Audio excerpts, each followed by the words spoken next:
Hi, my friends. Welcome to Sort of Brilliant, a show where the characters are made up and the sorting absolutely does matter. My name is Rachel. And I'm her best friend and co-host, Lauren. Every other week, we're going to invade a fandom and determine whether your favorite character belongs in Gryffindor, Hufflepuff, Ravenclaw, or Slytherin. We're the Harry Potter podcast that talks way more about any other franchise. Here, we use the sorting structure from Harry Potter as a common language without supporting the author or her beliefs. As for the sorting itself, there's bound to be some arguments along the way. But in the end, we're always right. According to us. According to us.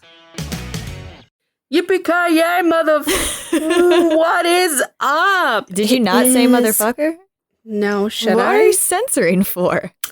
I don't know. Yippee-ki-yay, motherfucker! Yippee-ki-yay, motherfucker! I'm a lawless cowboy. I'm a cowboy. In a downtown building in LA that somehow nobody came to look at and stand outside while this was happening. No, we can't question the Never early would 90s, have late happened 80s in movies. either of our respective cities. Neither Chicago nor New York would have let that go down in downtown. For real. Get your shit together, LA, before you got to send our people in from New York here to clean up your shit. I've never been to LA. Never been to California. I've been to LA, but I didn't stay in LA. I was going to Burbank, so I flew into LAX and then left for Bay, and I also flew into LA and then drove to Las Vegas. Like, I've never gone to LA to be in LA. Okay. Yeah. So did a German psychopath get in the way at all? No. Here's I want to say too. I feel like I'm late to this party. I feel like people might have tried to tell me this, and I was like, nah. Helen Rickman was very hot in that movie. You think so? Yes, I do. All right. Yeah, I do. I was like, I think he's cute. Mm-hmm. I don't know that I call him hot. I think the way that I'm saying hot is that as like Snape or the other movie I really see him in is Galaxy Quest, like, or it's like a negative on the attractiveness Love scale. Actually. Yeah, I'm like not into it at all. No, he was cute in this one. Yeah. I think the hottie was Bruce Willis, not gonna lie. Really? He did it for me. I was gonna say I watched this with I've never seen Die Hard before. So I watched this with my brother and my mom. And they were trying to be like, oh, pay attention to this part, blah, blah, blah. And that guy who tries to negotiate for everybody in the middle and gets shot or whatever, the coke snorter. That guy? That's Scott Disick. Yeah. Is it? No, it's not. I was going to say, but that's who he reminded me of. No. He did a little, but he came on screen and I was like, whoa, he's hot. And my brother was like, he's a scumbag. And I was like, even better. Like, I don't know what to tell you about that one. Yeah, he was a jackass. Was pretty happy when he died. This is one of those movies that I had seen as a kid, and I was telling George that. I was like, yeah, I saw this when I was a kid. He's like, why the fuck were you watching Die Hard as a kid? I'm like, I don't know. TV. It was there, and it's very much a Christmas movie. Yes. So I agree with... Do we even need to list the reasons? Well, as I was watching it, I was telling George, I'm like, I'm seeing some green, I'm seeing a lot of red. I was going to say the plot depends on the fact that it's Christmas. Christmas Eve. Yeah. Because the whole electrical grid thing is like a Christmas. Right. He's there for a Christmas Eve party. Like it's there's Christmas trees around and there's lights and it's LA, so there's no snow, but it's a Christmas movie. I accept it as I understand why people voted for this one. We had this, The Grinch, The Holiday, and Elf. And by the way, this is chosen by you. Not me, you. Our Doctor Who, for all of you to put this in the timeline, our Doctor Who episode comes out on Tuesday, and I was listening to it, and we're like, we're going to let you pick the episode, and that episode that hasn't come out yet, where we've already had people pick the episode. I swore it was going to be Elf. I'm really surprised. No, really, but I'm saying the episode that's about to come out is going to tell people, hey, check out our Twitter in order to pick the episode. Well, whatever. We never said we were organized. It's right? True. We never did claim that, right? No. I would never claim that about myself, so I don't think I would for my podcast. But you're not here for organization. You're here for the mess. And this was quite messy. This movie was like in a good way messy. It's an action movie. It gave me very Fast and the Furious vibes. Didn't require a lot of thinking. Yeah, I was entertained. was pretty good. Yeah. I mean, I'm not usually an action movie person, but I watched all of it and it was pretty good. I did like, I don't remember what point it was at. It was at like right before he went up to the roof where all the hostages were there. I turned to my brother. I was like, how long is this movie? It feels like I've been watching it my whole life. Like, it's a long action movie. It really is. And there's not a lot of dialogue. So you're like, what? No. You're like, what? Yeah, you're just watching Bruce Willis kick some ass. And like, Yeah. I was there for it. I can understand why people were like have gone hard on it for many, many years after. Yeah. This has never died. It's got multiple sequels. Mm-hmm. Very like Fast and the Furious, which also doesn't require a lot of thought. You're there to watch muscly men drive cars and shoot things. Is that what everybody's there for? What else are you there for Fast and the Furious? I've also never seen Fast and the Furious, so. None of them? None of them. Oh boy, Vin Diesel's coming to your house. The only Vin Diesel movie I've seen is The Pacifier, so. Oh my God. Which is really about family. Well, as a kid, I only watched them for Michelle Rodriguez because she's hot. And then, yeah, she's still in them, so go her. There's something about Die Hard. Disappointingly few women. Even his wife got like no screen time. Yeah, that's true. We've gotten better. And their dumb kid ratted them out on TV. I wanted to punt that child like a football. But it really wasn't her fault. What dumbass newscaster is like, dude, I'm very much, I don't know if I've said it on the podcast, but I'm very into true crime. Uh-huh. And you would be surprised how often the media fucks things up in investigations and anything. Like, I know. I have to say, I've never seen them go to the home of the parents and speak to a small child. It's like, do you miss your mommy and daddy? Like in the middle of the whole hostage situation. But they fuck things up. The media, they're cockroaches, truly. Every single one of them. Wow, strong opinions about our media. I hate the media. They're awful. If you're listening to this, you can feel free to write about it. Give us a scathing review. Promote our podcast. I don't care. You suck. Wow. Anyway. Wow. Well, look, I don't know. I'm not talking about people who write for like nerdy fan blogs and stuff. That's cool. I like reading your opinions. But like major news outlets and stuff, especially reporting on crimes, y'all a bunch of dicks. For real. But, you know, what do I know? Merry Christmas, everyone. Merry Christmas. Happy Hanukkah. Happy Kwanzaa. Boxing Day. Hey, what is Boxing Day? What do you mean?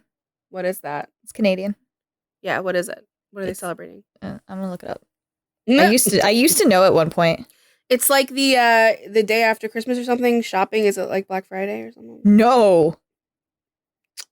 Well, I don't know. All I know is that Black Friday is when I'm going to get some gifts. So. What is the point of Boxing Day? Yeah, what is it? Oh, it's a day off for servants where they traditionally received a special Christmas box from their masters. What the fuck?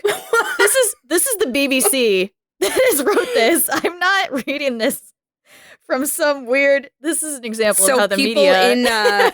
You said Canada. Are you sure it's Canada? I think it's English. Well, I mean, British. It's English, but Canada's a Commonwealth country, so maybe they did it there too. Oui. Okay. Churches also played a part in the creation of Boxing Day. Through the year, they would take money from churchgoers in a form of collection and hand it out at Christmas. Many of them stored the collection money in a box, and then they opened it on Christmas Day. The money was then handed out to the poor on the next day, Boxing Day. Why don't you just give poor people money all the time? So they collected it over the course of the year, and then like Christmas this sounds like something that has to do with the Queen. And I've seen The Crown, and I'm not a fan. Dude, I fucking love Diana. Crown. I love The Crown. Hell yeah. Got so much better when they introduced Diana. Yeah, okay. In Great Britain and some Commonwealth countries, particularly Australia, Canada, and New Zealand. All right, cool. On which servants, tradespeople, and the poor traditionally were presented with gifts. The plebs. They don't get Christmas. They get the day after Christmas. Yeah, really? What the fuck? Well, I mean, I hope it's an enjoyable day. I hope it's been like reworked to something fun for everyone. I said it as a joke. I don't know of anybody that actually celebrates Boxing Day. Unless you do. I mean, if you are rich as hell and you have people working for you on your estate, Yeah, but like just get them a Christmas gift. We'll get them both. Get them a Christmas gift, and then they should be celebrated every day. A box full of money to give them the next day. Well, in the States, it's Hanukkah, Kwanzaa, Christmas time, and it's very exciting. Do you not have any more than that? I don't know. I have no fucking... Dude, research team. All I know is I hope you have the happiest whatever you are celebrating. Happy I holidays. don't know if there's like, I'm sure there's a Wiccan holiday. I'm sure there's something I'm missing, but I support and love you. Las Posadas, Winter Solstice, Soyal. Okay. Some of these I've never heard of. I'm learning. Yeah, I have never heard of either of those, but that's awesome. Las Posadas is celebrated throughout Mexico and Central America. Honors the journey of Mary and Joseph to Nazareth. Okay. I'm a sadly uneducated person, so I don't know about any of this stuff. Also extremely uneducated. Soil's Native American. Zuni and Hopi Native American. All right. Happy that. For the winter solstice. Happy all. Cool. Happy. Hope you're celebrating and having the best time. I hope I said both of those correctly. I'm not. I realized I would love to speak other languages, and I realized sometime around the age of 18 that my brain's just too stupid. I really wish my parents had set me down. Anymore. It's age 7 where it's like you start to lose it. But I still know people that can learn languages later in life. I wish that my parents had set me down and made me bi or trilingual or taught me ASL. I would still try to learn ASL. I want to. You can learn ASL. I think I could. It's pretty. It is cool. I mean, I've heard someone I worked with came from Italy to America, had to learn English in 3rd grade, and they did it. They're a fluent English speaker now after being fluent Italian. So that was pretty cool. So you can do it. It's just no. It's just I'm stupid. I was saying me personally, my brain is too stupid. That's okay. I can't add numbers. So. Or understand degrees. Much more merit in language than math. Or understand degrees. I don't understand degrees. I don't know how that works. That's temperature. That's how hot or cold it is outside. So if it's conceptual, I can't do it. Yeah, if it's conceptual, don't bother. It needs to be in front of me. It needs to be very literal for me to understand it. I am a Gryffindor. So not to say that Gryffindors can't do math, but like, do you really want to? Do you know a Gryffindor that can do math?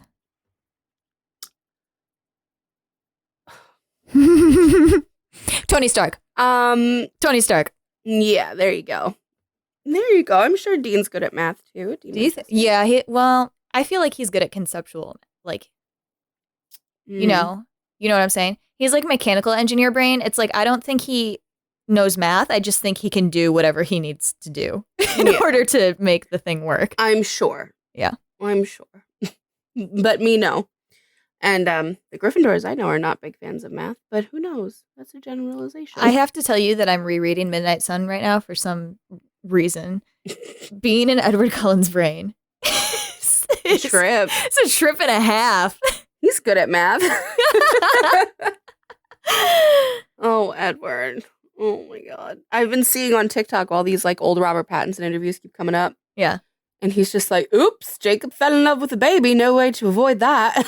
He's just and trashing it at every turn. It's so funny. I hope they do Midnight Sun. He comes back. You know what we have to do? We have to sit down and do next year's schedule. All right, let's do it. If you have any opinions or suggestions, throw them at us. Yeah, we've basically gone through like our big favorites, except for... That's not true. Except for a couple. Well, I mean, we knocked out a lot of our favorites. But we did quite a lot of them, but we still have some major ones coming up. And we have a ton that we can do like over again with different characters. Yeah, we have no lives. All we do is consume media. So like, you give us more. And we're happy to do it. And media keeps coming out. I was really, really surprised that Die Hard won the poll until I watched it. Oh, yeah. Let's talk about Die Hard. That makes a lot of sense. I mean, we just me and Lauren both separately, we watched that new Netflix Christmas movie with Nina Dobrev. Yes. And she's in it and she's like, Die Hard is absolutely a Christmas movie. Yes, that is a focal point to... Yeah, but then she lists out her reasons and they're all dumb. Oh, I didn't care about that movie. But... I didn't like that movie at all. No, but she did list them out. They were stupid. She did. She was like, somebody give somebody a present in the movie. They were all facts. Right. Yeah.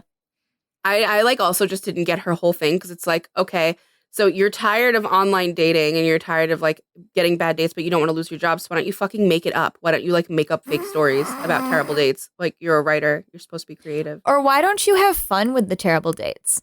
Like if you go into them expecting them to be terrible, I feel like it would be way more fun. Yeah, have fun. It's really simple. Needed a breath. She could have been like, How to Lose a Guy in 10 Days. And anyway, the message of the story is like, forgive liars. And even catfishing as long as liars they apologize. are fine. Yeah, okay. And then also catfish someone else. That movie sucked. I did not like it. I honestly, like, I'm waiting for a really good holiday movie to drop because the good ones are all old, in my opinion. Because the one with Kristen Stewart from last year sucked. The gay one's I was very upset by it for many reasons. Like, she shouldn't have ended up with that girl. Should have ended up with Aubrey Plaza. It's true. Very simple. It's true. The girl was not a good girlfriend. But it's fine. It's fine. We're not here to talk about that. We're here to talk about Die Hard. So we are sorting John, Hans, and Holly. And I think a little bit of Powell.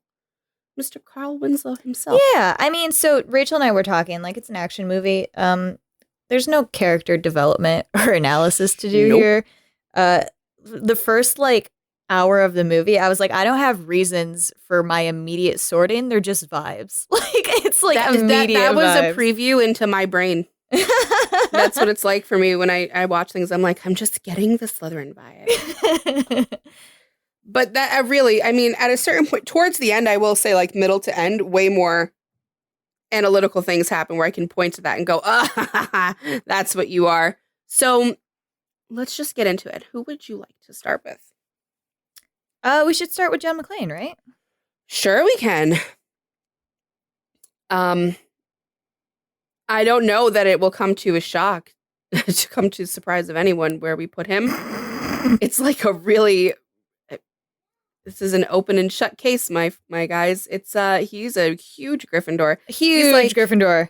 He's like, if you ever want to explain to someone what a Gryffindor is, you can just like throw this movie at them. Because even the ones who don't like run into burning buildings with guns and stuff can understand the decisions that he makes, which some of them are very stupid. They just happen to work out. It's great. It's such a fun time to watch. He's such a dumbass. He's the biggest dumbass. I was watching this, like, every choice he made, I was like, why? What? I don't understand. I do. I don't understand. That entire sequence really do. Where he's being chased by the three guys, by the brother and the other two guys. Uh-huh. And he climbs down the elevator shaft and uses the machine gun to hold himself in the duct or whatever and climbs down it. I was like watching that, like, the fuck is he doing? What the fuck is he doing? What did you want him to do? Well, my brother was exactly that. Like, what's he supposed to do? What's he supposed to do? I was like, they're in a narrow hallway with a door. Stand there and let the door open and pick off the men that have to come through the door one by one. Like, how is this? That's like, when you're not in it, okay, Lauren? Uh-huh. You weren't in the situation. So the obvious thing to do is to hang in the elevator shaft by a plastic and metal gun. I can ask you a very simple question. Which one is cooler? So that's why he chose it. Like, that was the way cooler thing to be doing. And then this dumbass gets in the duct and turns on his fucking light right away so all these men can see where the fuck he went. Dude, I'm sitting there. I was watching that with George and I'm like, and the blonde guy is hitting the vents with the gun. Yeah. And as he's getting closer, John has the gun pointing down. And I'm telling George, I'm like, why doesn't he just shoot him? He's like, 'cause it's going to bounce back and fucking kill him, Rachel. And I'm like, that's a risk you got to be willing to take. Like, I was sitting there, Rachel, because he can see them through the duct, right? Yeah. And this guy's poking it to see if it gives, if there's anything there. I was like, why doesn't he just suck in his stomach? Right, do a push-up. Do a push-up at that moment, yeah. I like our two ideas of what to do in that moment are very indicative of our houses. Just shoot through it! I was like, just take him out. Oh, God. He's so funny as a character, though. Like, he's so funny. He's very, like, he gave me big Han Solo vibes, big, like, that kind of Gryffindor vibes. Like, well, he was the cowboy archetype, right? Yeah. Like, they made fun of that. He does the Han Solo thing made fun of it. He just runs shooting. Yes. Like, just spraying bullets. He's like, hope one lands. Fucking him at the end of the movie when he's on the roof and he's telling everybody to get off because it's gonna blow and they're not listening, and he starts shooting fucking wildly in the air, and then the helicopter's like, it's a terrorist, take him out, and he's like, why are you fucking shooting at me? I was like, dude, are you kidding me? You're fucking shooting wildly into the LA air and everybody around you screaming. Yeah, but like, okay, that's a Gryffindor under a huge amount of pressure, okay? I can tell you right now, no one's listening to you, so you have to throw some kind of tantrum to get them to listen to you. Like, and he's got a gun, so, you know, he's not going to shoot them. So what are you going to do? Get down! And it worked. It did work, okay? You can't say that his plans don't work. Okay, before all this stuff, he was just so, like, fucking bitching about L.A. He's like, fucking L.A.ers think they're too good for me. Yeah, my wife's got this Rolex. She thinks she's too good for me, and I'm going to divorce her because I don't like feeling emasculated. Like, yep. So George goes, who do you agree with in the argument between him and the wife? And I go, my wife didn't take my last fucking name. She wouldn't be my wife for much longer. He's like, took his last name. No, you have to understand the opportunity. I'm like, yeah, the opportunity for me to divorce your ass, I guess. Fucking take my last name. Wait, she had his last name. Yeah, she was going like by preemptively. Yeah, they were getting a divorce. I think she was only doing that because of the cultural thing in her office. Right. She was. Well, they were going. That was it. She explains it to him. Like, yes, you have to understand. But they were going through a separation, and I guess but they weren't. No, they weren't officially divorced yet. But she, like, if she's like preparing herself for it, and also it gets her ahead, like, why the fuck wouldn't you? I mean, but it's like it's a point of pride. Like, what the fuck do you mean? You're not. I thought they were getting a divorce. I don't know if it's that. I don't know if it's that. I'll have to rewatch that. I think it was solely based on the job. I think. Because she explains it that way. She's like, yeah, that's what she tells him. But I think, I know. Well, you're extrapolating, but yeah, no, I'm not extrapolating. I'm reading. Why would she tell him I'm giving up on our marriage? She was preparing to let go, and this speaks more to what I think her house is. Preparing to let go while she's sitting there talking to the nanny, like, prepare the guest room for him. He may come. Yes, like, all right. No, that's what. Yeah, she was shit. Preparing to divorce him. No. Yes. But either way, it would really piss me off. I don't think she's preparing the guest room for him, and they had that whole conversation in the bathroom where he's like, "You didn't even give me a chance." They're mad. He's like, "You didn't give me a chance to explain what I think marriage is," and she's like, "Okay, go for it." He's like, "Well, I can't do it now." Like, yeah, they're a little busy. There's a holiday party. I can understand that. He got a little sidetracked there. I feel like by he stopping should be the able terrorists. to. Hey, stop the John McClane slander. There were no terrorists at that point. He showed up. He knew. Yeah, he had a feeling. I feel like he should have known what to say on the plane. Like, he should have been going over that in his head. Like, that's the whole point of him showing up to see his wife and child. He's just like, it'll work out. Yeah, because I'm a cowboy. I'm a cowboy. So I can see how that would hurt somebody's pride, though. And I'm like a very prideful person. Yeah. So it would bug me. Like, I like that. You know, I took my husband's last name. No, I understand. Because it sounds cooler than my maiden name. I understand how it hurts your pride, but if people are in the process of severing themselves from each other, stop that tomfoolery and fix it. Yeah, I don't know. Like, just in the sense of that argument, I was like, no, that's mean. She should keep his last name. Wait, so she can't drop the last name until they're officially divorced? She can, but it's a little it's a little bit like shutting the door in his face, huh? It's like answering the question before he even asks it. Like, they were going through the process of a separation. Yeah. Sure. So you've basically decided, like, I don't want your last name and I want your shit. Like, yeah. Whatever. Meanwhile, he's still walking around with his wedding ring, so he's clearly not in the same mindset. He clearly didn't move to LA with her, so yeah, whatever. This is a little bitchy marriage fight, and they just have to talk to get through it, but like, it's hard for him to talk. He says at the end, he's like, she's heard me say I love you a million times, but she never hears me say I'm sorry. Fucking excuse for any of this shit. Well, in a marriage, there's not always one person who's right or one person who's wrong. I'm sure that he could have been more supportive of her move. I'm sure. I mean, obviously, he says it and she says it. You should have been more supportive of the move. Yada yada yada.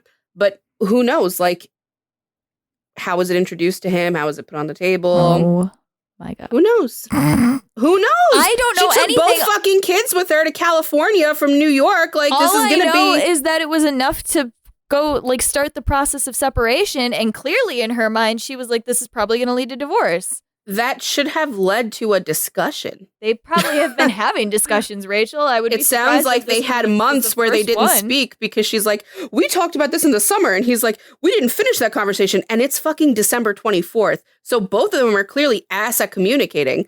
Yeah. So they should like fucking get over it because there's kids involved and figure your shit out. Sometimes it's better for the children if mommy. Of course it is, but figure it out, then make the clean break. Like, it sounds like she was heading that way. She was going to be like, all right. Then why did she invite him there? And why is she there, feel like, she was entertaining giving this him at all? Christmas as, like, one last, like, here you go. Yeah, she doesn't look very over him. Like, I think she was giving him a chance to be like, I am coming here or I'm definitely not. And then goodbye. Because it was irreconcilable. Like, she wasn't going to leave her job.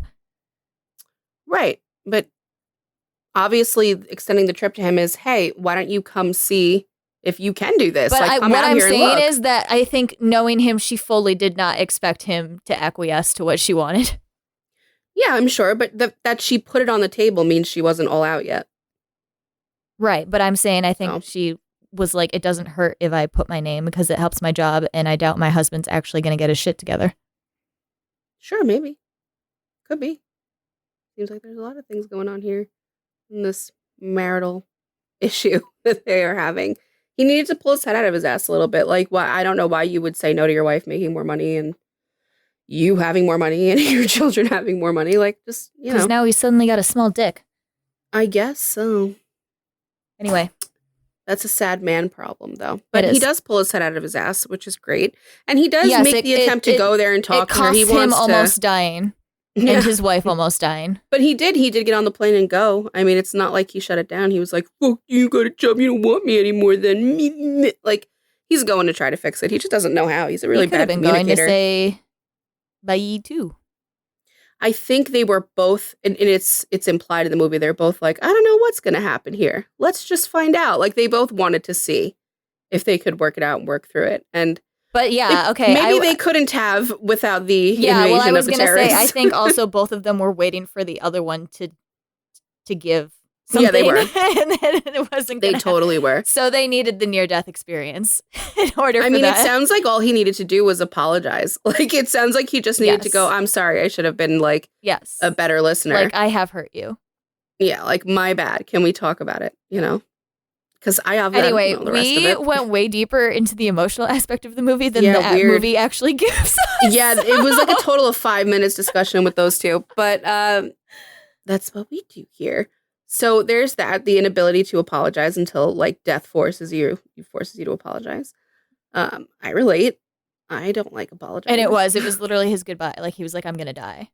Yeah. Random stranger on the walkie-talkie. Tell my wife. Who I implicitly trust now because you've given me moral support. Yeah. He really probably couldn't have gotten as far as he did without Powell on that walkie-talkie. Oh, God, no. No, he told when the chief police whatever came on and started talking to him, he immediately was like, get the fuck off the radio and give me the other guy. Yeah. Yeah. I think John and I have this in common. Our love languages, I believe, are words of affirmation. So you need someone to constantly be validating everything you're doing. And the guy on the ground, he's like, John McClane's giving up everything up there. Blah, blah, blah, blah, blah, blah, blah. And John's like, hell yeah, lights another cigarette. I am fucking cool. He's sitting on the floor smoking a cigarette for like 2 hours of the hostage situation. I know. Wait, and it's so funny because the head of the department of the police department gets on and he's like, you're causing all this shit. You need to knock it off. And then Powell gets back on. He's like, how you doing? He goes, feeling a little underappreciated here, honestly. And I'm like, all right, Gryffindor. Which, I mean, fair. That cop was a dick. All of the cops were dick. This was the other thing, too. The way that he, like, yelled to people. Like, when he finally got the radio and was able to see the LAPD and they were like, this is for emergency use only. He's like, no fucking shit, I'm not trying to order a pizza. Like, what the fuck is your problem? Oh my God. Like, somebody help me. Yeah, and then every time, like, the cops were coming and then they turned away because the Europeans called them off. They said it was a false alarm. And he was, like, up there, like, screaming at the cops. Like, well, and this is the other thing, too. Motherfuckers. I'm, like, trying to imagine another house where, like, anyone from Hufflepuff, Ravenclaw, or Slytherin are in a room and there's criminals all throughout the building who want to murder you, and you're standing at a window pounding your fist on it, screaming, what are you doing? Turn around. Yeah. And then turn around quickly like, oh, I think I heard someone behind me. Maybe I should stop screaming at the top of my lungs because these men are going to murder me.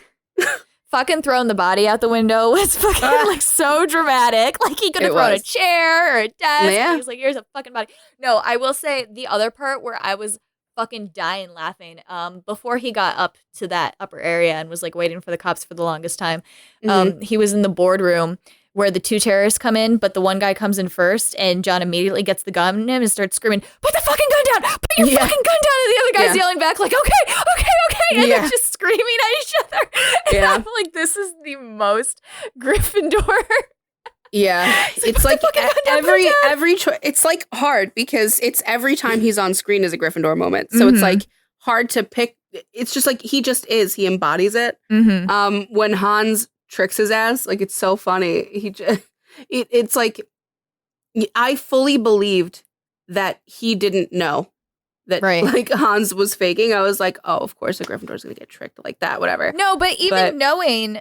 Okay, here's the thing, too. Here's what I learned from my brother, who was a wealth of trivia about this movie. So the reason that he knew that Hans was one of the terrorists and not a hostage is, and this is extremely fucking Gryffindor, too, when he was telling Powell about, like, he was giving him, like, the lowdown on what was going on in the terrorists, and he was like, these are some fucking hoity-toity Europeans, and, like, this is their deal or whatever, blah, blah, blah. So when he offered him the cigarette, Hans held it like a European instead of like an American. Yes. So that's the point at which he knew. But even him knowing, I was still fucking dying that he's giving this man his life story. And also his gun. Yeah.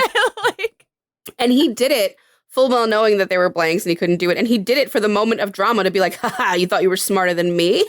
Yeah. There's nothing in that gun. And then he ended up getting shot up immediately anyway. So he's the kind of Gryffindor that it's like you think that everything they're doing is stupid, but they do have a backup plan. The backup plan's a little stupid too, but they do have a backup plan. Like he's got the gun strapped to his back, it's taped to his back. It very much relies on luck. Like it's very Han Solo. It's very like, I hope if I run at it and like I stick this gun up my ass and then I can pull it out at the right time. Let's just see. I'm cool enough to pull this off, so I think I can do it. Like, and it just works out. Man.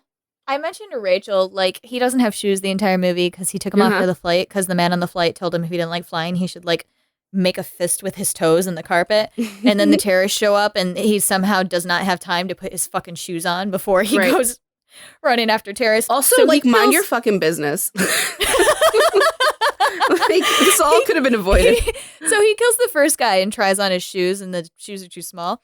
He ends up killing like 10 other guys and never tries to take another pair of shoes. And by the end of the movie, he also doesn't have a shirt. So the gun's taped to his bare back. It's so dramatic and so like, I'm in action. And like his talking over the walkie-talkie gets more and more like that too. Like you can tell he's preening when Hans is like, oh, so you think you're a John Wayne? And he's making all these fucking stupid Dean Winchester quips like, actually, I was more into this one. Like, you know, like, and, you know, and he's like, and then Powell's like, what can I call you? And he's like, you can call me Roy. And then they're like, cowboy. But no. And he's so dramatic and he gets into the part so much. And he's like, yeah, I'm a cop who doesn't play by the rules. But Rachel was talking about how she was laughing at him, talking to himself and like yelling at himself and going like, you asshole, you stupid fucking asshole. The point at which he truly reached the peak Gryffindor, like he did the several points in the movie, obviously, but the peak Gryffindor where he was like, if I die, I die. He's fucking tying that fire hose around himself on the roof and is going, John, you're so stupid, John. How could you do this? Like, never try this again, John. And jumps off the side of the building. Just goes, then forgets to untie himself as he's getting pulled out. Dragged out. Yep. Yeah, that was the if I die, I die moment. He just had been like, he's like, I got my message out. My wife knows I'm sorry. If I fall off, if I die, well, it's probably going to be a cool death. So who cares? Like, what the fuck? I couldn't believe what I was watching. I couldn't believe it worked. It's. I mean, that fucking, we're not, that fucking made me laugh about the LAPD too when Hans falls out and dies and the guy's like, hope that wasn't a hostage. And it's like they were at the point where they were like, what the fuck am I supposed to do? Like at this point, like we're just walking. Yeah. No, really. I mean, at a certain point, they could do nothing. The FBI was there making it worse. The FBI had blown up. Giving them everything they wanted. When the FBI blew up, they were like, guess we need some new FBI guys. Yeah, really. Yeah. Those FBI agents were dicks too. They were huge everyone in this dicks. movie was stupid except Powell and John. Yeah. That was it. And even, they were a little dumb too. Yeah. But they made it work. I think Holly was the only not dumb one. For the 4 minutes of screen time she had? Yes. Yeah. The whole 5 minutes they deigned to give the woman in this movie. I mean, it's like a solo cowboy action movie. So I think he did a good job too. I see why they kept asking Bruce Willis to come back. As he continued to lose hair. Yeah. Hey, don't make fun of bald people. It was good. And I think it's so funny what his wife is because it's just like, of course. As we were arguing, I was like, we're just doing another Amy Jonah fight where we're both coming at it. Oh, yeah. Yeah. Well, don't worry. Like, people always agree with you, so it's fine. They're always going to agree with you. I'm always right. I don't think so. I don't think so. I think it's just like cooler to agree with you because you're like, she should like have her job and like he's being an idiot man and like just respect your woman more. I can't and believe I'm like, you're not on the idiot man side with what you've been like saying this to me idiot lately. Man. This idiot man reminded me of me. They deserve rights. Just like Amy reminded me of Rachel was watching Die Hard texting me. She's like, I don't know if I like this movie. It makes men think they can have dreams. Yeah, and dreams aren't for them. So unless they're Gryffindor men, and then they can do whatever they want. I love Gryffindor men. I really do. Yeah, I unfortunately do too.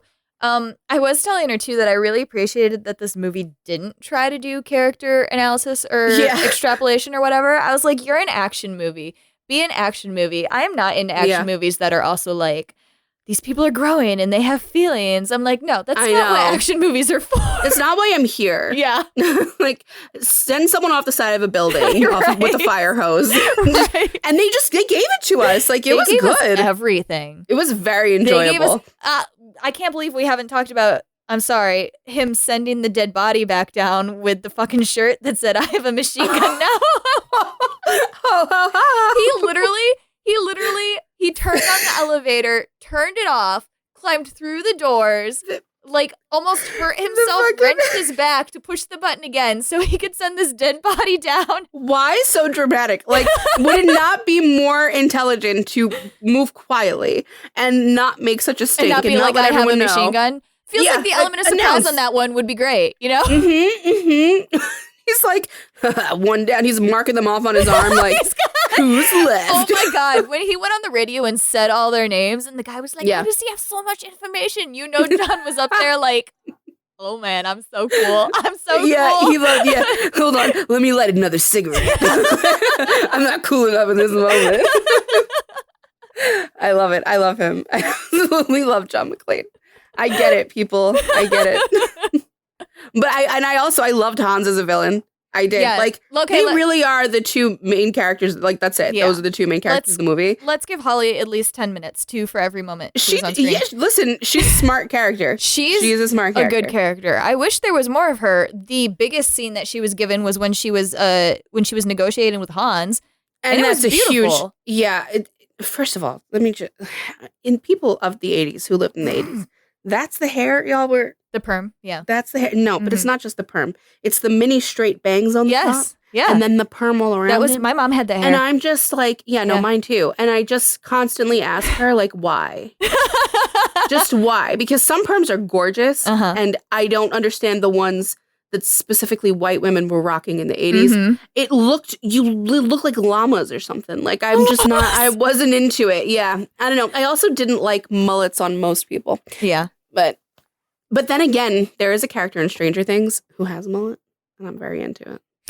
I digress. I keep fucking remembering more things about John when the fucking coworker comes on and is like, John, we're good friends, blah, blah, blah, blah. As soon as he knows that the dude hasn't given up the fact that his wife is down there. Oh, yeah. He's like, I mean, he tries. He's like, say you don't know me, say you don't. Sure. He doesn't really try. He doesn't at all. And they shoot him and literally no reaction. And then he calls down to Powell and is like, I tried, right, Powell? Yeah. It's okay, buddy. Can you please tell me what I did was okay? I love him. And that speaks to Powell's house, too. Like, we're getting there. We're getting there. Let's give Holly her moment because she deserves it. Even with that perm, she deserves it. Yes. Okay. So she's a Slytherin. Like, oh, yeah. And it was like she had been on screen 2 seconds. And I was like, his wife cucking him is a Slytherin. Like, I'm sure there will be more later. But Gryffindors are the most cuckable. Yes. And I mean, if you can call back to the mini argument that Rachel and I just had, it was entirely from a Slytherin. Like, yeah, she got a fucking good paying job and they were like, move to LA. And she was like, done. Like, my husband's a policeman. He can be a policeman literally anywhere. And do you think she asked him if he was cool at first? Well, if she could take the promotion? No. Lauren's like, I wouldn't ask any fucking man if I could. And ask a man if I could take a promotion? Ask a man. I mean, if it required a move, I would be like, hey, we would need to move in order for me to take this or whatever. And then there would be marriages come and go, but promotions.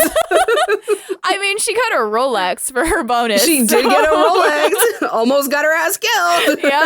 Yeah. But no, there was, I'm sure that she was like, I got this promotion and it requires moving to LA. And John was like, LA with those hoity-toity women that jump on men? Oh my God. And she was like, all right, well, I'm going. So, and I'm taking the kids. Yeah, well, I can afford a nanny to watch them, John. So how about you get your shit together and follow when you're able? Do you think that nanny gets stuff on Boxing Day? Do you think John and Holly recognize They're like, it's Boxing Day, maid. Thank you. Is that her name? I don't know. I don't know. I didn't give this movie quite that much level of analysis and attention, but it didn't ask me to. It did not ask much of me. For it. So for Holly, she takes that promotion. She takes her kids. She can afford it. And she's like, when you're done with your head being up your asshole, feel free to join me. Yeah. And he manages to get there at Christmas 6 months later. But that was the other thing, too, actually. He showed up at this Christmas party and I had like missed I wasn't super paying attention. I looked at my brother. I was like, why the fuck is he at our office Christmas party? And he was like, well, he asked her to. I was like, was he just showing at the office to surprise her? And then happened to be a Christmas party going on. And he's like, and he was like, no, she asked him to come. And I was like, only a fucking I do not want to talk to you. Show up at my party. Yeah, no, he shows up and is like, oh, you have such a nice office, private bathroom. She's like, yeah, it's not as nice as the one the other dude has, but you're welcome for giving you a place to change and take off your fucking shoes so you can do your weird toe thing. And he's gotta do the toe thing, Holly. Yeah, and he immediately wants to start an argument about you don't even know what my idea of marriage is. He can't get this off his head. He doesn't take that wedding ring off. He's getting on a plane if she asks him to. Mm-hmm.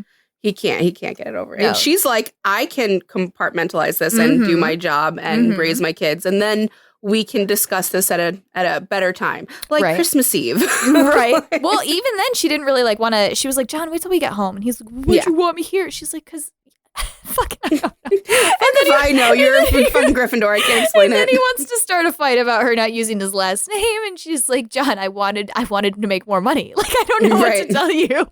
Right. It's opportunity, John. And you know what? It fucking ended up saving her life for quite some time, so he can shove it up his ass. Yeah. It did work out for a little while. Yeah, until her dumbass kid ratted her out on TV. Well, she also stared at that picture frame on her desk that was pushed down. Yeah, but so Hans knew which one to lift up. Oh, well, it's the only one that was pushed down too. So eventually he would have been like, hey, why the fuck are all these picture frames face down? Yeah. His house would have gotten there eventually when he had a moment to sit in that office and think about it. She couldn't have hit that for long. No. But she uses that to her advantage, obviously, when he says Mrs. And she goes, Miss, actually. Yeah. And she gets out of that situation. He's complimenting her because she's smart. Yeah. The other thing, too, the only other scene she had were when they were showing the hostages and they were like, Right. what's John doing? They were being so fucking loud. I was like, you guys are going to give it all up. They're like, what's John doing? And she's like telling them like, or like the guy came down all angry and she like started like chuckling to herself and her coworker was like, what? And she's like, John's alive. And the coworker's like, what do you mean? She's like, only John could piss off someone that bad. I was like, Holly, shut the fuck up. Yeah. She's like, I'm too turned on right now. I can't. She's like, now I remember why I married him. There's also the other moment where when she is taken hostage and they know that she's John's wife, where they're sitting in this room, like the building is falling around them, and she's the one screaming, like, are you just gonna sit here while the building collapses? No. I was gonna say, she's very Princess Leia in her, you are the most idiotic captures, like, kidnappers I've ever seen. Like, they're pulling the banknotes out of the vault, and she's like, you're a fucking common thief. Like, she's so disgusting. Yeah. She's like, blow up a federal building or something. What the fuck? Like, she's so mad about the crime. And his response is very his house. Yes. But no, she's like, you're the worst excuse for criminals I've ever seen. Like, I'm absolutely disgusted by the crime I'm being subjected to right now. Yeah. She's like, at least if I'm going to be taken hostage, could it at least be like to a good story? You're not even doing it right. Can you fucking knock me out or something? Yeah. Like, what the hell? Yeah. She does not shed a tear. She does not like scream, yell, nothing. Like, she's not freaking out. No, she's Hans just like has the gun to her head, and she's like telling John not to like, he drops the gun, and she's like, you fucking idiot. Yeah, she's like, what did you just do? Yeah. I was waiting for her to do something. I really thought she was gonna like instep him or something, but no. This movie isn't for women; it's for men saving women. In 2021, she would have kicked him in the nuts. She would have. I mean, they let her punch the reporter, which was also very Slytherin, but it was like it was like a low ball for her. Like, the biggest scene that we can talk about that is the most Slytherin is her negotiating with Hans when she goes in and she's like, I'm here to speak for everybody out there. And she's like, we have a pregnant woman and you need to give her a fucking couch. And you can tell Hans respects her. He's like, all right. He's like, he's like, damn, this woman's got balls. He's like, I'll bring a couch out. Is that sufficient? She's like, yeah, I guess. And then she's like, unless you want to see a mess out there, I suggest you start taking us to the bathroom in groups. Yeah. And he's like, he goes, you're right. He's like, damn, you got me. No, you're right. She's like, because I'm better at this than you, apparently. Yeah, you can see why John is like up her ass too. Like, he doesn't want the marriage to end. Listen, there's only so much dramatics that one relationship can take. Both parties cannot be the drama queen. So she's it's a very, very stereotypical Slytherin Gryffindor dynamic. Like, it clearly is. As much as she doesn't want to like how stupid and annoying he is, something about her just loves it. Yes. He comes in covered in soot and blood and with a machine gun, and she's like, this is hot. John, all right. Yeah. She's like, I'm into this. Yeah. Well, I mean, and then what was her other option? That dickhead who got her the Rolex? What a twerp. Was it the cocaine guy that got her the Rolex? I think so, yeah. I thought her boss gave her the Rolex. I thought it was like a promotion thing. I don't know. He was the one who was like obsessing about it. When she went into to Hans and he was like, who put you in charge? And she's like, you did when you shot my fucking boss. He was like, and that's when he was like, all right. Yeah, she's not like a weak person by any means. She's very much like, I have to take control of the situation because all of you are stupid and weak. And these hostage, I don't know what these guys are up to, but I don't really respect them either. And then later she's like, oh, now I see why I didn't respect you. You're a common thief. So this is a waste of my Christmas Eve. You're not even cool. Right? Could have been home with my daughter, but with my dumbass daughter who gave me away. Right. I feel like there should be a conversation about not talking about mommy and daddy when they're on TV in a hostage situation. Right. Like, right. Very. That's when Hans was like, come with me, Miss McClane. She was like, she was like, all right, got me. Like, we just got to go with this one now. Like, she makes like a brief turn to try to step away from him, but he grabs her. Barely, and she's like, all right. She's like, whatever. Yeah. She's like, fine. She's like, my husband's going to kick your ass. I don't care. This is the path we're taking. Like, well, we'll just figure it out from here. Like, whatever. Yeah. Oh my God. It's like, I just got a flash in my head of that meme where the guy's screaming at the sun. He's like, I know if nobody got me, my husband John McClane got me. That just flashed into my head. You gotta make that for promotion. I know if John McClane got me. Yeah, I mean, hey, listen, you're in a hostage situation. You better hope your spouse is a Gryffindor. Like a fucking dumbass Gryffindor too, Mhm. because they'll get you out. They may not survive it, but you will. They'll make sure you will. So Very she's true. definitely a Slytherin. Great, another Slytherin Gryffindor couple. I fucking It'll never stop. It'll never stop. I'm just letting you all know right now. There will be many more get in the off future. our dicks, media. Like, what the hell? Can't. It's very much like the opposites attract. I mean, I Weirdly. guess. But It then is. why It often why is. aren't I seeing more Hufflepuff Ravenclaw? Because that's weird madness. It's madness. Because you can't see how, like, you can see how they're friends very easily. Mhm. Very easily. But then, like, romantically, you can see where a Hufflepuff would be like, all right, this, what the fuck? Why am I putting up with this? Like, what are you talking about? And the Ravenclaw being like, are you just not getting with it? Mhm. Like, Mhm. so it's an interesting, what's the word? Dynamic. But the Gryffindor, Slytherin one, that's like, it's classic. I'm sorry to say. It's It classic is. as Pride and Prejudice. And it's like, even if it's hate fucking, it eventually turns into a real thing. Like, they can't. Well, just understand that we will be having many more in the future. And it's not our fault. No. Like, you We're not pick picking something, we're not writing it, okay? If I ever become a famous writer, I'll do my due diligence and I'll try to make a Hufflepuff Ravenclaw Pairing. mishmash. Yeah. Mishmash. Main couple. Yeah. Because when I do find them, I do tend to like them. Except, like... Sorry, I was Actually- trying to think of like a Hufflepuff Ravenclaw like friend pairing. I know that we could make a romantic. Oh, I can't just say to it. We haven't see. sorted her yet. No, I was just thinking like what. I'm trying to imagine Charlie and Mac romantically, and I can't. Yeah, that's what I'm talking about, though. It's like it's too much. Like, there's too... Mac would end up crying in a corner. Like, I don't know what to. Yeah, it's too much. They're a lot. I can understand the Gryffindor Ravenclaw and Slytherin Ravenclaw romantic pairings more than I'll see a Hufflepuff Ravenclaw one, because I don't know, the ones at least we've sorted and the ones we know, it's hard. It's hard. But then, like, why aren't we seeing more Ravenclaw, Slytherin, Ravenclaw, Gryffindor? Like, it's still so Slytherin, Gryffindor all the time. Mhm. Well, whatever. Well, we haven't had a Slytherin Ravenclaw romantic pairing. Well, yes, we have. Did, Jeff and Britta. Yeah, you keep saying that, and Troy Which and I Britta were. love. Troy and Britta are too. Yeah, But you hate that about one. that. So you're not going to mention it. So I'm not. But Community is the only one I can think of off the top of my head. Yeah. There's no, I can't think of anything else. What?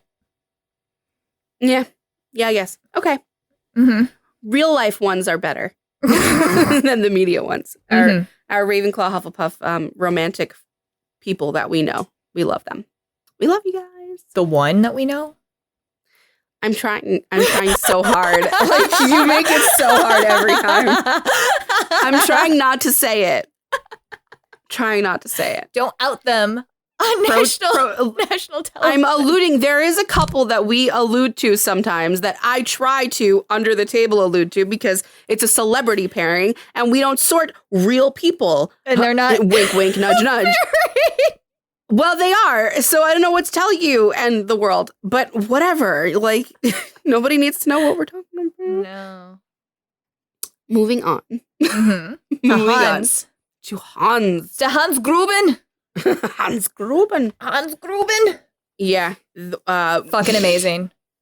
What a character. Before I started the movie, my brother was like, this is one of Alan Rickman's best roles. And I was like, oh, we'll see. And it was. It is. Really good. He was amazing. Really good. Although So- I was laughing when he was pretending to do the American accent. I was like, It was bad. That man still has an accent. Yeah, it was bad. Yeah. And then John's like, you should be on TV for that accent. And I'm I like, was what? John, you dumbass. Like, he had a boner at that point. He was like, I might want to Yeah. fuck this guy later. Like, he was I was going to say, there was more chemistry between John and Powell at the end than there was between John and his wife. He had some pretty good chemistry going on And with Hans. Like, Yeah. I think he was a little into it. But Hans was, what an interesting villain. Not like a stereotypical villain at all. In my opinion, I didn't see him as like your typical villain that you'd see. Right. For one thing, and this is the reason why I sorted him where I did, there's like no pride in it. There's no ego behind it. Like he's not an egomaniac. Yeah, he's like at all. He's like, I have a task to do. Yeah, he's like, I have a plan and it's gonna happen. Like we're gonna go through with it. And it's very like he does at one point do like the whole if anyone kills him, I kill him. But it takes him the entire movie to get there. And at that point, like, he's so any house is going to be pushed. Yeah, because you're so irritated. Yeah. But the whole time he's like, oh, let the little rats run around. And if let's see what he does. Like, he's playing back with John. He's letting him run around in the fucking vents like a mouse. And he's just like, well, you'll find him. In the meantime, I have a plan here. Can we just continue with the fucking plan? Like, right. So... right off the bat, not a Slytherin. Not a Slytherin villain at all. Obviously not a Gryffindor villain. I don't think I have to explain that to anybody. And I didn't get Hufflepuff vibes, so I immediately put him in Ravenclaw. Say that he wasn't a Hufflepuff either. No, he was the biggest Ravenclaw. He's like, a huge Ravenclaw. Such a big Ravenclaw. Like, just the way he's talking to people, like, he... Oh my God. He comes in... The whole thing with, I'm going to call him Scott Disick, by the way. Okay, yeah. When Scott Disick walks in there and he's like, guys, let me do it for you. I watched 60 Minutes. Yeah. He's like, wow, you're so smart. I guess I missed 60 Minutes. It's so interesting. Talk more. More. Entertain me here. I'm very interested in what, keep going. Okay, now I'm going to kill you. Just very calmly. No, when he took the boss, the CEO or whatever. Yeah. And he was like, you must give me the password. the guy's like, I genuinely don't have it. I don't have it. You're going to have to shoot me. And he's like, okay. Shoots him. So I guess we'll do this the hard way. It's just, there's no dramatics behind it. There's no angry villain speech behind it. There's no there's no regret. He's like, we've already passed that. We're on to the next thing. Like, yeah. He really, and this is the other thing, it takes the entire movie for him to get angry. Like, he's not mad at all. He's like, FBI's here? Good, I planned that. I need them to be here to open up this door. Cops are here, let them entertain themselves outside. I don't care. John McClane's running around, whatever. He's like, he got the cops here early, but it's fine. We'll just deal with it. We just alter the plan. We just alter the plan. Yeah, it's fine. Yeah, he was so fun to watch as a villain because he just was, even like, okay, not to like, you would have to put him in Slytherin if you were going to put him in another house, and not to dog on Slytherins, but I just felt it was such a smart Ravenclaw move to tell his lackey to shoot the glass because John was barefoot, because I think a Slytherin would be so pissed, like they would be thinking of how to directly shoot at him, but the Ravenclaw was like, it was like puzzle brain. He's like, well, I know he doesn't have his shoes on, so shoot the fucking glass. And the guy's like, what? And he's like, shoot the glass! That? Yeah. Oh, man. And he's got the guy whose brother is dead, and he's like, all right, well. No, with him, it's so, because, like, he's like, he's like, when the brother first died, and that's the other thing, too, when John's like, I've killed your men, like, each time he does it, Hans is like, go verify that this happened before I react to it. Like, I want to know that it is a fact before I react. And then he's like telling the brother, like, okay, you can go get him, but if it interferes with like what you need to do in order to get the police here and keep the plan rolling, then you need to come back. Like, they can't hear shooting or whatever. So he's like and then the second time when brother is like, I'm going to kill him. I'm not bringing him to you. He's dead in my hands. And Hans is like, okay. Hans is on. No, he's like, I do not care that your brother is dead. If you fuck with my plan, I will fuck you. Like, yeah. The plan is literally all that mattered, and he doesn't even have like a bit. It's so great because sometimes, but like villains tend to be, Slytherin, because they're smart, but they're also angry and prideful, and that's some of the things that would make a great villain. And and cunning and whatever. But what I like about him being a Ravenclaw villain is like, and passionate. When you see him, there's like there's no passionate rage behind it. So John is like, this was just a robbery. Like, that's all this is. Like, why? And when Holly's just, like that whatever. too. Yeah, and Hans is like, because if you steal $600, like, whatever, it's not a big deal. But if you steal 600 million, it's a big deal. Anyway, I'm going to shoot your wife. I'm done having this conversation. Like, I need to move on. There's no anger behind. Like, he's not angry at him at all. You see it a little bit when he's pretending to be an American. He's like sizing him up and eyeing him up. And he's like, but even that, it's a little bit like Abed when he goes into robot mode and he's like analyzing things. He's looking at the feet. He's looking at the hands. He's looking at the cigarette. Like he's one step ahead all the time. Yeah. No. And when the gun doesn't shoot, there's like no panic. John's like, haha, you really thought I'd give you a gun? And he just like steps out of the way. No, the other super Raven was so they're all on the same radio frequency, right? Which I also thought was like fucking hilarious. So ridiculous. He's listening in to John talk to Powell, and then John can hear him talking to his like lackeys but once he knows, like he uses it smartly. But the police are down there. Like, we're not going to believe that there are hostages up there because the terrorists haven't asked for anything. Like, why would they? And he's just, like, listening to all this. Yeah. Like, just like, you know, I'll do it when I'm ready. And, like, when he finally does, and he's like, okay, now I'll make my demands. And he's, like, he's like, I have friends in jail in Europe, and I want them all released. And he's like, I want this group released, and this group, and this group. And he stops on the radio and he looks at the guy and he's like, I read about them in the New York Times.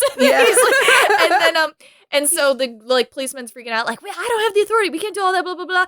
And he like just stops talking to him. And then one of his henchmen is like, do you think they're actually going to do it? And he's like, I don't fucking care. I don't give a fuck. Like, I have shit to do. I literally just need the power off in this building so I can get into the fucking panic room and then I'm going to go. You people are so annoying. I don't care about your marital problems. I don't care about this pregnant lady. Like, I don't care. Get me what I need to get. And he's got the guy like hacking into everything, and the guy like the only time you see him like he's so thrilled when the plan works. Like you see the Alan Rickman break out into this huge smile. It's very cute. When the power goes off and when the plan works, the door is open so and he's like, I did it. And I was like, yeah, that's the thing too. I was like, how the fuck did he think he was gonna walk out of here? And then I was like, oh, he was gonna fake his own death. Like he had this going all along. The only backstory we're given on him is the news is like he used to be a part of this extremist group in Europe or whatever. And they were like surprised, or like not surprised, but like the group earlier sent a message saying that they had expelled Grubin from the blood. So the only thing we know about him is that he was a part of this extremist group and he was too extremist for them. Or like he was doing shit that they didn't. And he ended up in LA. Funny. Like this is very Brita. Like it's very Brita because he's like you will release the brothers and sisters of justice. And then he's like, anyway, I don't give a fuck about any of that. But you Americans are dumb. Like you and your cowboy movies, you're stupid. Like you're pride. I'm over it. He really is. He's like, you're so full of you think you're all heroes and that you could all like. He's like, I'm sitting here in my office and I literally don't give a fuck. Like I'm just, like literally like he. So when John catches him, he's like surprised, right? He's like, "Oh shit!" Like I was going looking for my C4, and then he does that whole thing with John, and then he gets away from it. He literally just goes back and sits in his fucking fancy chair again, and it's like, he's like, "All right, now that's done with." But the fucking picture frame. There's no way that he wouldn't eventually have been like... would have eventually lifted it. Like, just out of curiosity. Yeah. I'm sitting in that office waiting for his fucking stupid henchman to come back and be like, we can't find McClane.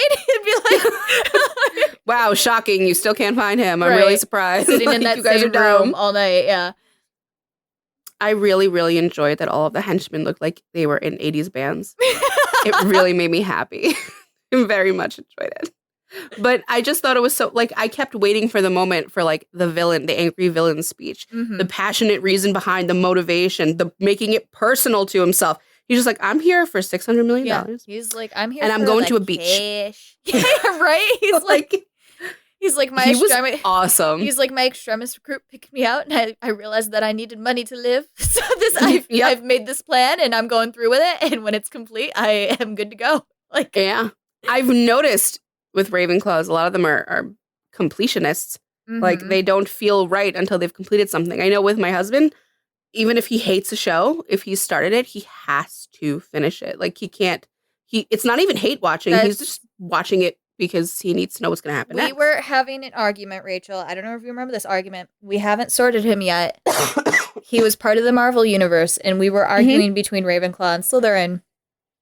And I was arguing that he had to be a Ravenclaw because, and this is going with it, because Slytherins are completionists, yes, but then they immediately need another thing. They always need a series of things that they are working towards. A Ravenclaw, yeah.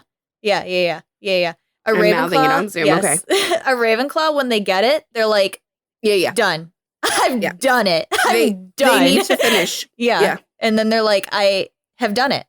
You know, Right. like And it's the fulfillment of truth. Like they're like, it really is. the system worked. I got what I wanted out of this fucking It's thing insane we call because, life. like, I can drop anything. I can just drop it. And I don't need to like look back at it. It stopped entertaining me. It stopped making me happy. I'm just not interested anymore. Like, and it's so funny because Ravenclaws get this rep where they're like, "Ooh, something shiny! Look over there. I'm so distracted." That's Luna It's very, That's Luna Lovegood's fault.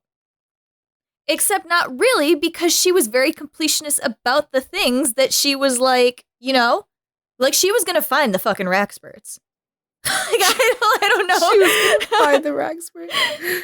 I mean, yeah, she's another one where she's like, you think she's just insane, but she actually has a plan behind it at all times. She's just like extra weird. No, but I know, yeah, they definitely have, and we definitely know some who are in that vein where it's like they know so many things, or their brain is working on so much at once that they're like, but as they complete those things, they begin to disappear from their brain.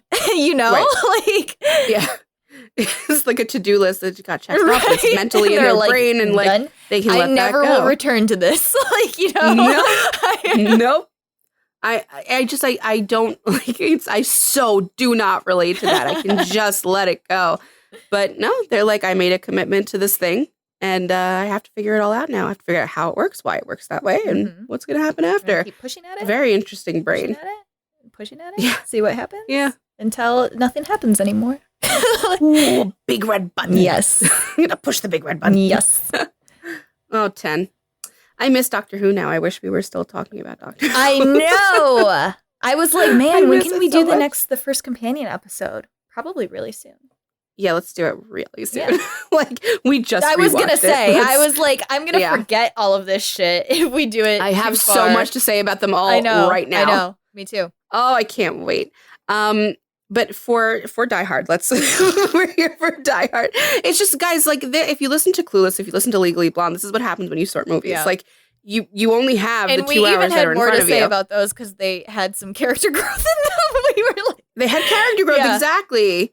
And probably because they were female-led. Like, damn. I'm just saying, like... Whatever, man. Character development isn't for you, and neither are dreams. Or doing things. Like, why? No, but okay. Gryffindor men don't grow much in general. Wow. They're pretty set in their ways, all right? Look, dude, it takes a lot. It takes a lot. They have something. It's usually a Logic House person comes along. Yeah, I was gonna say. Like, oh, okay. I was gonna say it's usually that a person comes and pushes an evolution. It pushes an evolution. Yes. Yeah. Well, John did have an evolution. He did eventually apologize. I mean, who the fuck knows what I didn't see Die Hard 2. Does that continue with them? I don't know. So interesting. You're right. Yeah. I'm gonna have to watch them. Yeah. Well. Also, let's talk a little bit about Powell because he's like the unsung hero of the movie. I loved him. So this is so exciting because it gives us all 4 houses. I know. Yes. I'm so excited about that. I love when that happens. Yes. Yeah, clear Hufflepuff. Yes. Immediately made himself useful. Very few moments that, immediately made his fucking, you know, he does his job pretty thoroughly. Like the doorman is a part of this terrorist group. He goes in, he talks to the doorman. He's like, you mind if I look around? He went just far enough not to get shot. And then, and then he went back and was leaving. The body landed on his car. And he went, shit, fuck, damn, Jesus H. Christ, the motherfucker was getting shot at. Yeah. And he got the hell out of there. And he yelled, I was screaming too. I was like, dude, get it on the radio because you already said it was all clear. If you don't get it on the radio, nobody's ever coming. Like, it's not happening because you're going to get shot. But he got it over the radio. He's like, I'm getting fucking gunshot down at the Nakatomi Tower. Right. But clear, wanting to help, wanting to be a part. So what I really liked about him was the the way he gives John support, Yes. because I feel like another house wouldn't understand what a Gryffindor needs as much, but it's also, he got John, but he also, like, it was genuine. It's from, he really respected what he was doing. Well, I was going to say also, it's from a place of justice. As soon as the chief of police is coming at him, like, we don't know if this guy's a fucking terrorist, he's just playing you for shit. Powell's like, no. I've had 2 sentences with this man, and he's amazing. You shut your fucking mouth when you talk about him. Like, you're like, he's like, I immediately already respect him and believe him, and you're a piece of shit. And he's a cop, and the guy's like laughing. I'm like, how do you think he's a fucking cop? He's like, the way that he spoke, he's a cop. Like, man, I trust this man to my bone. Like, I've got him in my soul. Like, he's but like, it was, and I love that. I love that you said it was from a place of justice because it's exactly that, and which is hugely Hufflepuff. But it's also like they immediately become brothers. Yeah, like through their emotions with each other. They're both mad at what the other idiot cops are doing. They're both mad at the terrorists and the criminals, and they're both like, "Man, can you believe this shit is happening right now? Like, nah, man, I can't believe this shit." Yeah, and he's like, "You just gotta hang in there, John. It'll be okay." Like, yeah, and John's like, "Yeah." Thank you for saying that. Yeah. All I needed was someone to tell me it was going to be okay. When they're turning the lights on or whatever, and John's like, "You got to tell me what's happening down there, Powell." And Powell's like giving him the dirty on everything that the and Powell, he's like really smart. And this is another Hufflepuff thing. He takes orders really, really well because John tells him when and when not to talk. He like which is so great because I was like, how do they know when? Like, he could be in a situation where he needs the room to be quiet, and what if Powell comes in through the walkie? Right. But John's like, dude, just hang back for a little bit. And Powell's like, Roger. Like, they're such a good team. Immediate bonding. I loved that. It was very Gryffindor Hufflepuff. Yes. Very much. Absolutely. Yeah, worked very well together in, like, high-intensity situations. Wasn't at all romantic, but reminded me a lot of how Dean and Cass immediately... Dean and Cass, how they work, immediately fall together. Like, there doesn't need to be any communication even. There was a little tension. A longing look at each other at the end there. I don't know. But it was like an immediate camaraderie. Like, I really hope that they get their kids together. Like they said they were going to, like, because they would be besties. And yeah. But even like he realized that John needed the boosting of morale to continue to keep pushing forward. And he even shares like an anecdote about himself where he's like, I fucked up. I shot a kid. I fucked up. So that was also hugely Hufflepuff. Like so John was like, so what are you doing still on the force? Like sitting at a desk, and he's like, what, you think processing papers that get people safer isn't a good job for a cop? Like he's genuinely like, you don't think my job's good? But then like the reason that he left is because he accidentally shot a kid, and he was like, and I couldn't trust myself to hold a gun against anybody again. And like I just felt like that they was don't teach you how to handle shit like that when you fuck up. Like, how do you deal with that after the fact? I thought it was very like he failed his position and he failed his community. He failed his duty. Yeah, he killed a kid. And yeah, and it followed him, obviously, like, and he could have very easily, like, he continuously repeated, like, my pregnant wife is at home. Like, I was on my way home to finish a shift. Yeah, and they relieved him several times. They were like, leave. Yeah, they were like, feel free to go. He's like, respectfully, fuck you. Right. I'm not going anywhere. No, like, he was very, I'm finishing the job. He was very, like, community is, like, police. And, like, that's the thing, too. Like, he tagged John as a policeman right away, right? And then and also it was, like, supposed to be this whole, when Hans was like, NYPD John McClane, and it was like this huge, like, I was like, and Powell was just like, fuck that shit. He's like, I knew. He's like, now he's my man. And he's like, and I love it because John was like, I couldn't tell you, right, Powell? Like, I'm so sorry, man. He's just like, I got you, John. I got you. Like, don't worry, I got your back. I really like that he was so openly rude to the head of the police, because sometimes, like, when I've talked to people about Hufflepuffs, and I'm like, oh, very, like, position-oriented, job-oriented, they care about their work or whatever, you can very easily shift to thinking, like, they're just gonna be a brown-noser. They do their job correctly. And if people so if you are getting in the way of my boss, I don't give a shit. If you suck, you suck. Yeah, they do their job correctly. It's very different from how, like, John. I really just wanted to say it's very somebody that we know saying "fuck your TV show." Surely is. It surely is. Can lead to some sexy silence. But he, like, John gets on the phone with the cop, and he's like, "Oh, you're in charge? You fucking suck at it. You're fucking terrible. You should be embarrassed how bad you are at this." And Powell's just like, "Sir, no. I'm not going anywhere. Sir, thank you. Yes. Like, I won't be going." Yeah. So yeah, it was so Dean and Cass. I love that you said that. I didn't want to say it. I'm glad you did. Just how they work as like comrades in arms. Absolutely. It was so good. The movie would not have been the same without Powell. No. I was so glad for that too, because my brother was actually like, before we started watching, he was like, you have to look out for the cop. And I was like, what are you talking about? You already told me the 3 people were sorting. He's like, no, you got to watch the cop. Like, he's really good to watch. Yeah. I was like, is he important to my sorting? And Jake was like, yes. I was like, okay. I don't know if I'm going to be disappointed people who watch further diehards than one. I hope he's in them. I really hope Powell's in them. We could look that up easily. We could. I also hope Hans comes back from the dead. Another fun fact, to get that look, also when Hans was falling, I was like, Gwen Stacy, no. Because it was very... but, apparently, to get that reaction from him, they told him they were going to drop him on 3, and they dropped him on 2. So, yeah. It was a true shooketh moment. Yeah. The Rolex betrayed him. Well, that was a very, very entertaining movie. And I'm really happy to understand now why it's a Christmas movie. You got the Christmas music. You got the Christmas atmosphere. You got it all. He is in Die Hard 2. Woo! All right. All right. Oh, I love him. Only for brief appearance. All right. Well, he should be in more. He should have gotten his own movie. He really should have. I really liked him.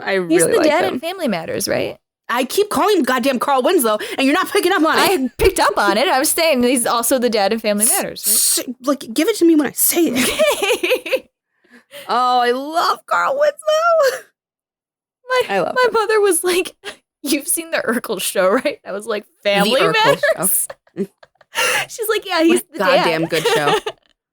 Oh my god, he should have had more things. He should have been in more. He's such a good actor. Mm-hmm.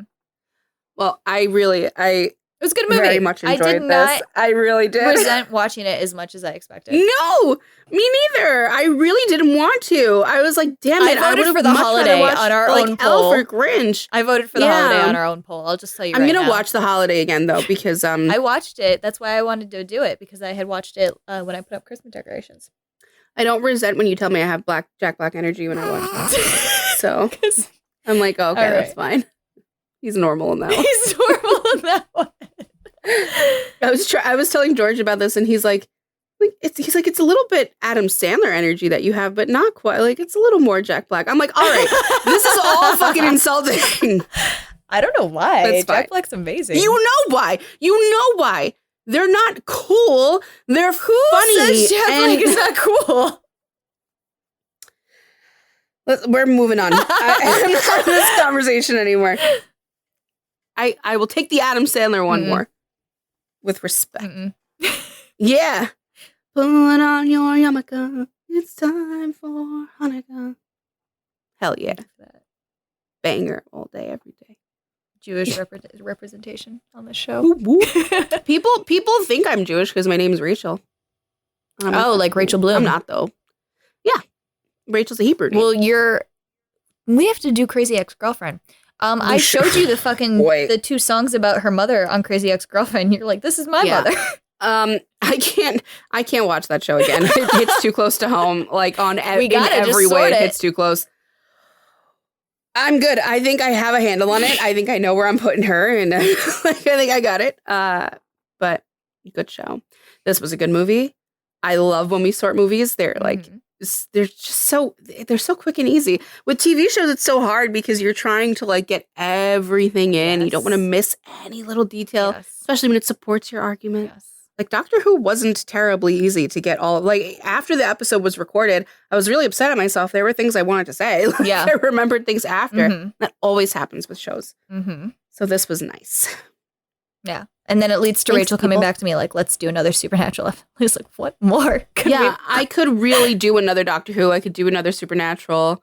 Whenever we get to Buffy, luckily I could tell for you us, I could when do we another do Buffy. The companion episodes, we're definitely going to talk about the interplay with the Doctor, because that's a huge part of the companion characters. And I was just thinking this, like, we absolutely should do more Supernatural characters. Like, we won't shut the fuck up about that show, but we haven't done any of the other characters. I know. That's because we have, like, our boners are too big for Team Freebell. It's true. And also, the next one obviously has to include Crowley, and we're stuck at the beginning of season 6 on our rewatch. And we have to get through at least 6 other seasons for me to remember all the things about him. Man. So. Man, we have such a way to go. Mm-hmm. But thank you for voting for this one, because without your votes, I never would have seen this watched movie. it. Never would have seen this and movie. I really had a good time. Yep. And I will be watching the sequel. Yes. And I wish I watched it already so I could validate my claims more. But I don't think you need it. Like, they're very obvious. I don't think there's going to be any people change in their houses. No, probably if John not. McClane gets Probably him in not. another situation where he is shooting at people, possibly barefoot, I don't think that he has changed his house. George told me the barefoot thing continues, apparently. So really, I was kidding. yeah. No, I don't know what it is. Better grip on the floor. Like, I don't know what this guy's doing. I don't know. All right. More power to him. That's a little Ravenclaw to me, but it's okay. It's okay. No, it's his fucking thing as a Gryffindor. It's his fucking hook. Do we have a thing? It's his hook. Gryffindors have a hook? No, it's his thing that he is building his entire personality around. Oh, okay. I thought that was being a cop. New York cop. Yeah, a New York cop who's barefoot I'm and don't from play New by the York. rules. Like, I'm too cool for that. We don't play by your fucking rules. Yo, the whole scene where he's beating the shit out of the brother, the blonde brother, and he's just like, you fucking asshole, I'm gonna kick your fucking ass. And he's just like monologuing that he's gonna kick his ass while he's kicking his ass. How the fuck did that dude not die? There's I don't know. way. It was stupid. There's I don't know. no They way. just wanted to give Powell the shot, which I respect. So Yes. you know what? It's All right. fine. But they Thank could you for have done giving it my with man one of Powell the the other shot. men who possibly maybe hadn't I died know. from a gunshot wound. Yeah, I don't know. And not Well, from it's hanging fine. by a metal chain by his neck and then dropping 10 feet to the Yeah. floor. It's okay. It's okay. We got it. We did it for Powell. We suspend our disbelief for Powell's Powell. shot. The main Good for you, character man. of this movie. The main character. Should be a buddy cop movie, I'm telling you. Kind of was. Kind of was. Why haven't we done Hot Fuzz? I don't know. Let's do that one. Up 2022. Hot Fuzz is coming to you. Get ready. Okay, so our next our final episode of the year is obviously going to be Spider-Man. Woo! It's coming out the Tuesday after the movie comes out. And they say that heroes. So see the movie in order to listen to a podcast, because I know that's something that keeps your life functioning. We know that's the only reason you're going to go see the movie. Spider-Man. You're welcome, Marvel. Like, please give us the royalty fees for getting these people to your theater. Hell yeah. But yeah, and we, Rachel and I actually really struggled because we were like, what, the 3 Peters? Because all 3 Peters are going to be in a movie, guys. I'm calling it right now. But I was like, no. I hope so. No, because I think like that would be super interesting, but I want to do MJ and Ned, and well, it's also they don't get their due diligence. Each Spider-Man and each like friend and girlfriend and family member, they don't get enough analysis if you don't split it. So yeah, so and we can do each like movie, and it'll be like sort of Marvel, and then there'll be sort of Amazing Spider-Man, and then sort of Spider-Man. And look, then I'm sort of happy for the opportunity to rewatch. But I can't remember it all, so I'm happy to be able to rewatch. I need to rewatch Tobey Maguire's big time. I haven't seen them since they came out when I was in fucking high school. Yeah. So and not gonna. No, I won't spoiler. But our rule holds. If you can figure out what I mean by that, our rule holds. The rule holds. Oh yeah, it does. So, and there was a little pushback. Sure. There was a little pushback on this because we were like, does this really count as what we've been saying? But I think it does. Yeah. Because there I did have a thought about. No, I'll talk about this off screen. Yeah, we'll we have a lot of time to discuss this with all the fucking Spider-Man coverage that's going to be coming at you next year. Yes, and at the end of this year. Yes. So Rachel and I are going to go make that schedule right now. Yes, and we hope that you're already enjoying the holiday season, however you celebrate, with whomever you celebrate. Yes, for us, it's the week of Thanksgiving. So, hope you had a good Thanksgiving. Properly stressed out. And yeah, it's going great. You know, rate us 5 stars for the holidays. If you want to give us a gift, that would be a beautiful gift. 5 stars. 5 meow meow beans. 5 meow meow beans. I need to be fulfilled in life. So please give me a 5-star rating. Give me the validation. On Apple Podcasts. Yeah. Like the only platform that matters or whatever. Yeah. Anyway, thanks for listening. Yippee-ki-yay, motherfucker. Yippee-ki-yay, motherfucker. Bye. Bye. Thank you for listening to Sort of Brilliant. If our sorting choices inspired any rage or excitement, we'd love to hear from you. We're open to feedback, suggestions for characters to sort, and solid counter-arguments with citations. Never forget your citations. You can find us hanging out on Twitter and Instagram at SOB_pod or shoot us an email at sortofbrilliant@gmail.com. And since we're not above begging, please rate and subscribe to Sort of Brilliant on Apple Podcasts, Spotify, and wherever else you listen to podcasts. Please share our posts on social media. And if you're a Gryffindor, maybe you'll inspire sorting fights among your own friend group. The theme music is Hot Shot by Scott Holmes. Can't wait to sort with you again next time. Bye!